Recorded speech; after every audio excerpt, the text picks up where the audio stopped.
Mahkota dan Hati yang Hilang. Kisah Permaisuri Anindya dan Pangeran Arjunaseta. Di suatu negeri yang dilingkupi hutan-hutan zamrud dan sungai-sungai bening, berdiri sebuah kerajaan bernama Wirajaya. Kerajaan itu makmur, megah, dan dihormati seluruh penjuru dunia. Namun di balik kemegahannya, tersimpan sebuah rahasia. Sebuah kisah cinta yang lahir bukan dari istana, melainkan dari pelukan alam liar. Inilah kisah Permaisuri Anindya, perempuan yang hatinya seluas samudra, dan seorang pemuda sederhana bernama Arjunaseta yang penampilannya biasa, namun jiwanya tiada tara. Pagi itu, langit di atas hutan Dewangga berwarna emas pucat.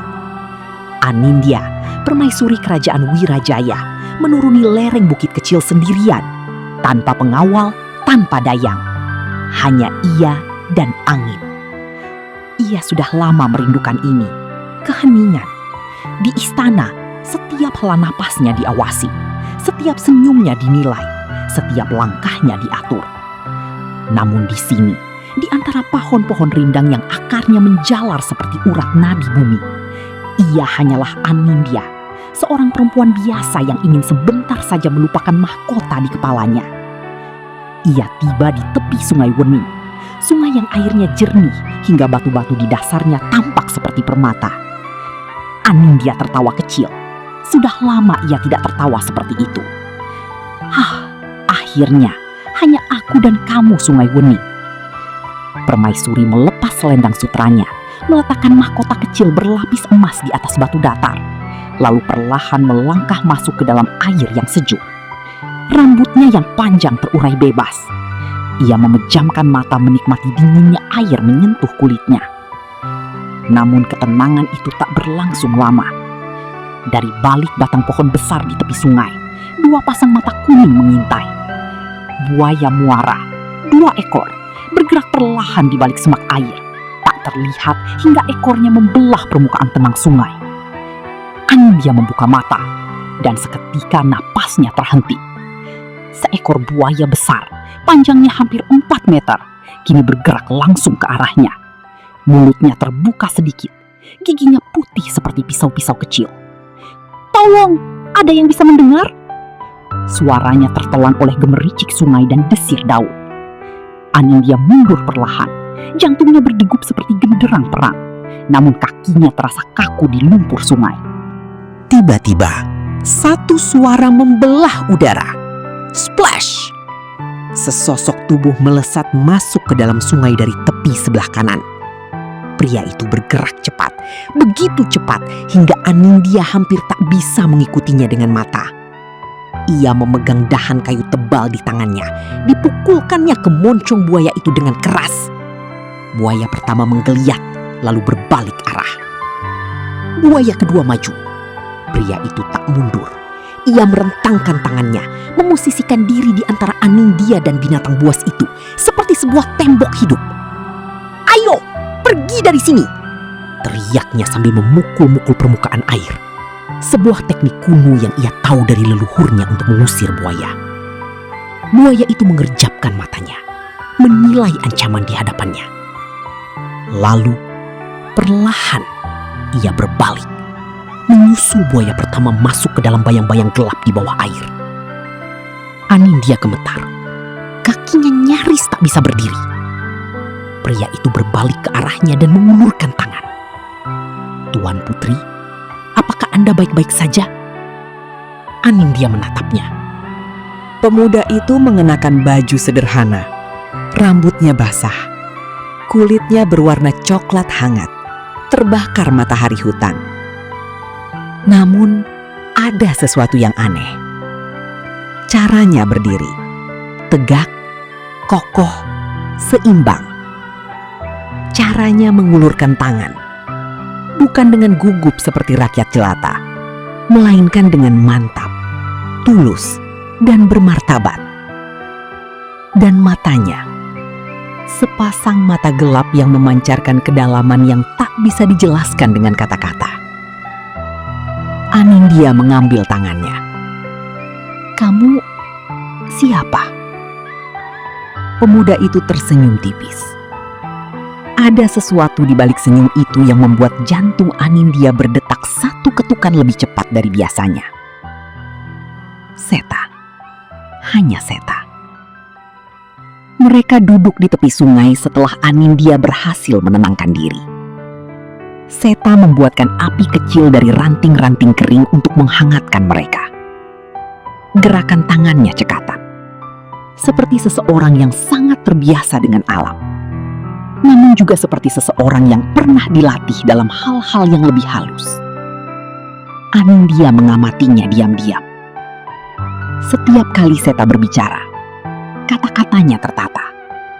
Bukan bahasa kasar pasar, melainkan bahasa yang indah dan penuh hormat, seperti seorang diplomat. Kamu bukan orang hutan biasa, bukan? Seta mendongak. Terpancar sekilas rasa terkejut di wajahnya, lalu digantikan oleh senyum yang samar. Saya hanyalah orang yang kebetulan ada di tempat yang tepat, Tuan Putri. Permaisuri, koreksi Anindya tanpa berpikir.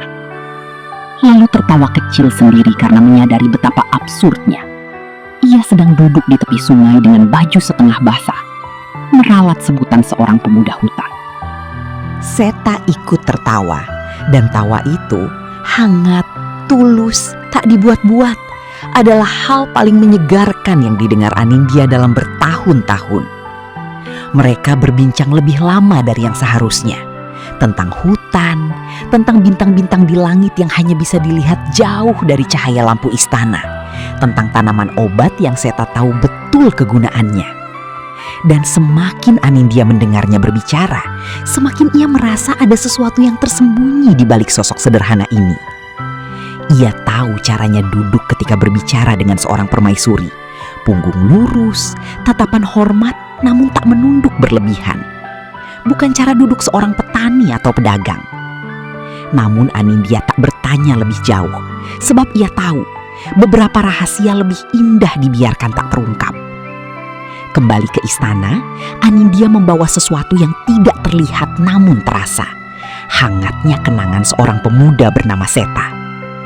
Namun istana tidak menyambutnya dengan ketenangan. Raja Wirajaya, ayah tirinya, sudah menunggunya di ruang singgasana dengan wajah setegang batu granit. Di mana kamu pergi sendirian ke hutan tanpa pengawal? Anindya, kamu tahu betapa berbahayanya itu? Anindya menunduk sopan, namun matanya tidak menghindar. Hamba mohon maaf, Baginda. Hamba hanya perlu udara segar. Raja menghela napas panjang, lalu duduk dengan gaya yang kaku. Gaya seseorang yang sudah terlalu lama duduk di atas kekuasaan hingga lupa bagaimana cara bersantai. Ada kabar yang harus kamu dengar, Anindya. Pangeran Mardika dari Kerajaan Agung telah meminta pinangan resmimu, dan aku telah menyetujuinya. Seluruh ruangan terasa membekukan. Pangeran Mardika? Anindya menyebut nama itu pelan, seolah mencicip racun. Ia kenal Pangeran Mardika. Semua orang kenal. Pria itu terkenal karena kemewahan dan kekejamannya. Ada bisik-bisik di kalangan rakyat tentang bagaimana ia memperlakukan pelayan-pelayannya, tentang tangan besinya di wilayah-wilayah yang berada di bawah kekuasaannya. Baginda, apakah ada pilihan lain? Tidak ada, jawab raja singkat. Dan malam itu, Anindya tidak bisa tidur. Ia berdiri di balkon kamar, menatap bintang-bintang, memikirkan mata gelap seorang pemuda di tepi sungai yang bernama Seta. Seminggu berlalu, dan entah takdir atau kebetulan, Anindya menemukan Seta lagi. Kali ini di pasar kecil di pinggiran kota kerajaan. Pemuda itu sedang membantu seorang nenek tua mengangkat karung beras yang terlalu berat. Anindya yang bepergian memperhatikannya dari kejauhan. Seta tidak tahu ia sedang dilihat, dan justru itulah yang membuat Anindya yakin. Karakter seseorang yang sebenarnya terlihat ketika ia merasa tidak ada yang mengawasi. Seta tersenyum kepada nenek itu, membantu tanpa mengharap imbalan. berbicara dengan penuh hormat kepada siapapun yang ditemuinya. Anindya mendekatinya. "Seta?" Pemuda itu berbalik. Terpancar kejutan di matanya. Lalu disusul senyum yang hangat dan tulus itu. "Permaisuri, maafkan saya tidak menyangka." "Jangan terlalu formal," potong Anindya pelan, sambil melirik kanan kiri untuk memastikan tidak ada yang mengenal mereka. "Di sini, aku hanya Anindya." Seta menatapnya sejenak. Ada sesuatu dalam tatapan itu yang bukan kagum biasa, melainkan seperti pengakuan. Seperti dua jiwa yang entah bagaimana sudah saling mengenal sejak lama. Mereka berjalan bersama selama 1 jam. Dan dalam 1 jam itu, Anindya merasa lebih hidup dari 3 tahun terakhir di istana. Namun mata-mata ada di mana-mana. 3 hari setelah pertemuan di pasar, kepala pengawal istana menghadap raja dengan laporan.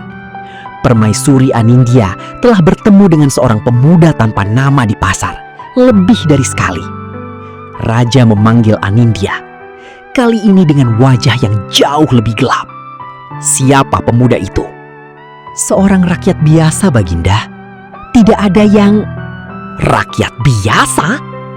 Raja berdiri dari singgasananya, suaranya menggelegar.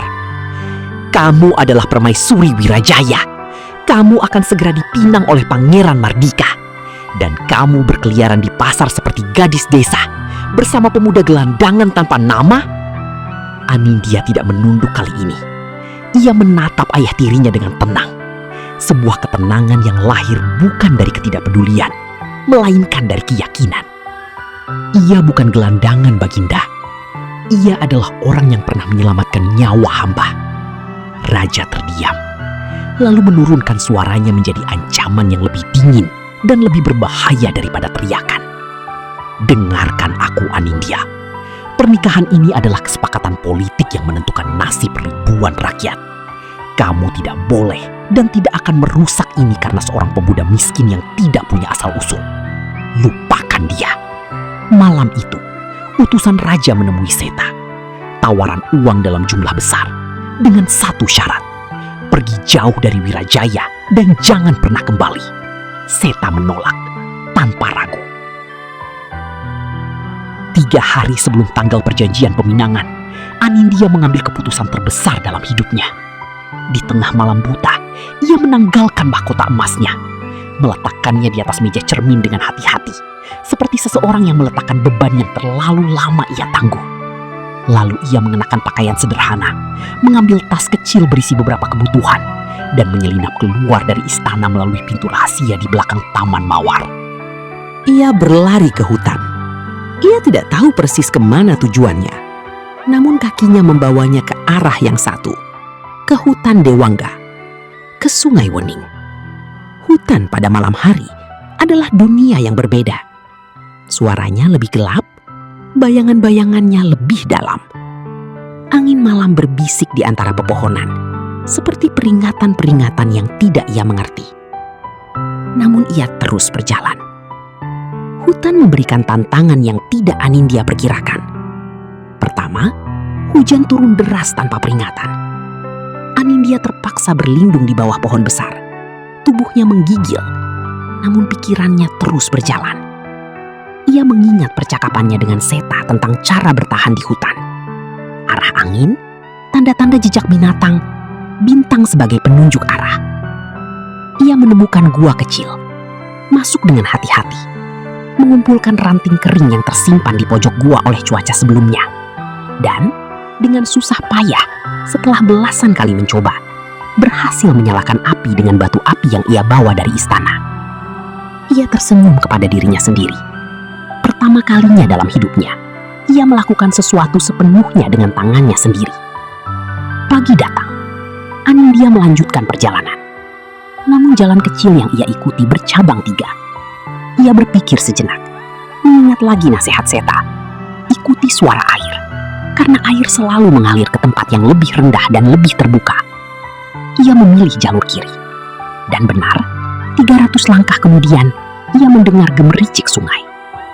Ia menyeberangi jembatan bambu tua yang berderit dengan setiap langkahnya. Sebuah ujian keberanian kecil yang tidak pernah ada di kurikulum istana manapun. Namun, ujian terbesar masih menanti. Ia sedang melewati jalur sempit di antara dua tebing batu ketika mendengarnya. Geraman rendah, seperti guntur yang disimpan di dalam dada seekor binatang. Anindya membeku. Dari balik batu besar di ujung jalur muncul sepasang mata berwarna emas. Seekor harimau betina, kurus dan lapar dengan tulang-tulang iganya yang tampak dari bawah kulitnya. Itu adalah harimau yang paling berbahaya, harimau yang putus asa. Anindya tidak berlari. Ia tahu berlari akan memancing naluri berburu binatang itu. Ia berdiri diam, napasnya dibuat seperlahan mungkin. Pikirannya berlomba mencari jalan keluar. Harimau itu maju satu langkah. Anindya mundur satu langkah. Punggungnya menyentuh dinding tebing batu. Buntu. Harimau itu merendahkan tubuhnya, posisi siap menerkam. Dan kemudian, "Hei!"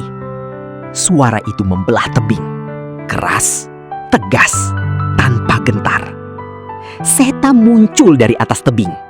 Ia melompat turun ke tanah di antara Anindya dan harimau itu, mendaratkan dirinya dengan kedua kaki dalam sebuah gerakan yang terlalu sempurna untuk seorang petani biasa.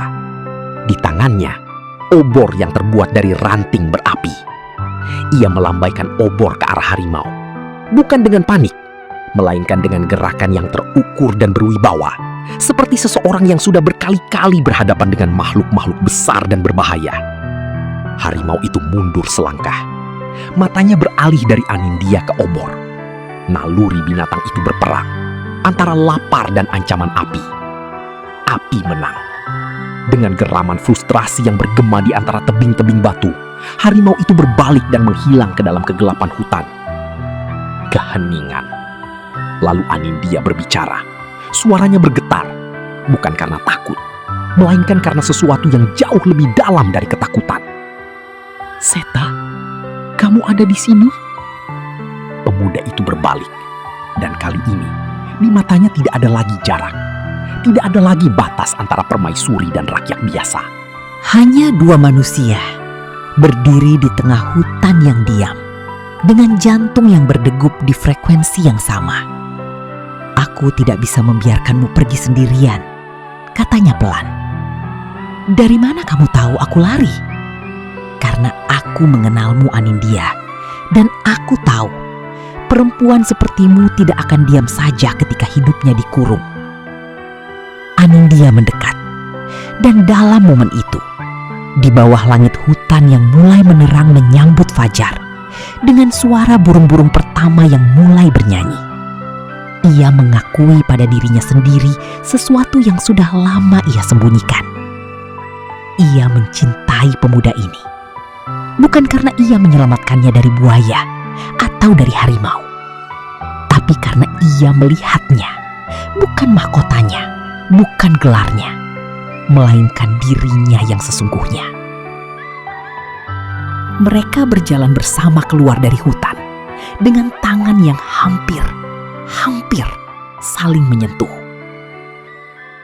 Di tepi hutan, sebuah pemandangan mengejutkan menanti mereka. Ratusan orang berbaris, bukan prajurit Wirajaya, melainkan pasukan dengan seragam yang tidak dikenal Anindya. Panji-panji dengan lambang naga emas berkibar di udara pagi.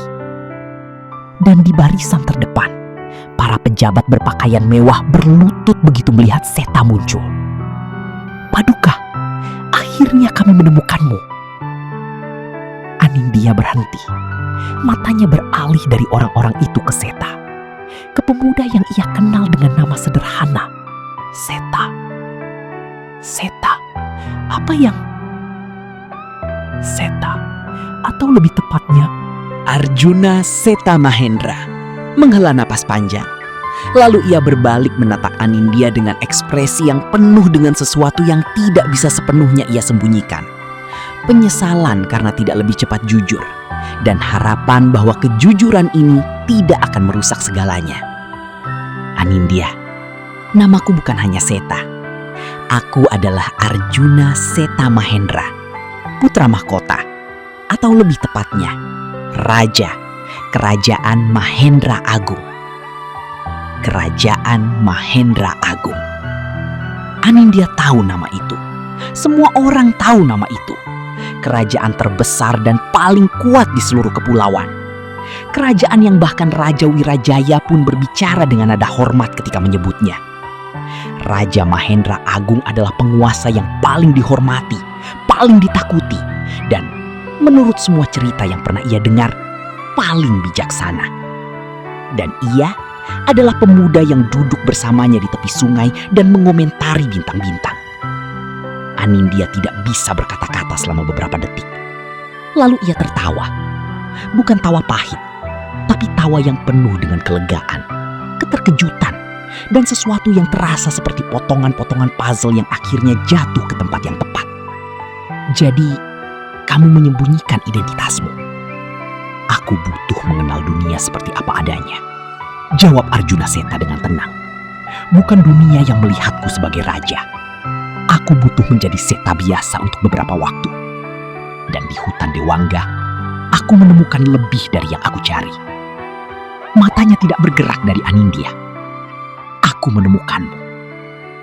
Yang terjadi selanjutnya adalah sesuatu yang menjadi legenda di Wirajaya selama generasi-generasi sesudahnya. Raja Arjuna Seta Mahendra menghadap langsung kepada Raja Wirajaya, bukan sebagai pemuda miskin, melainkan sebagai penguasa kerajaan terbesar di dunia. Ia berbicara dengan tenang dan tegas. Ia tidak memohon, ia menyatakan, "Aku datang untuk Anindya, bukan sebagai saingan pangeranmu, tapi sebagai seorang yang mencintainya. Dan aku memintamu untuk menghormati pilihannya." Raja Wirajaya terdiam lama. Di hadapannya bukan lagi pemuda miskin tanpa asal-usul, melainkan seorang raja yang kekuatannya jauh melampaui Wirajaya. Menolak permintaannya bukan hanya tidak bijak, melainkan berbahaya.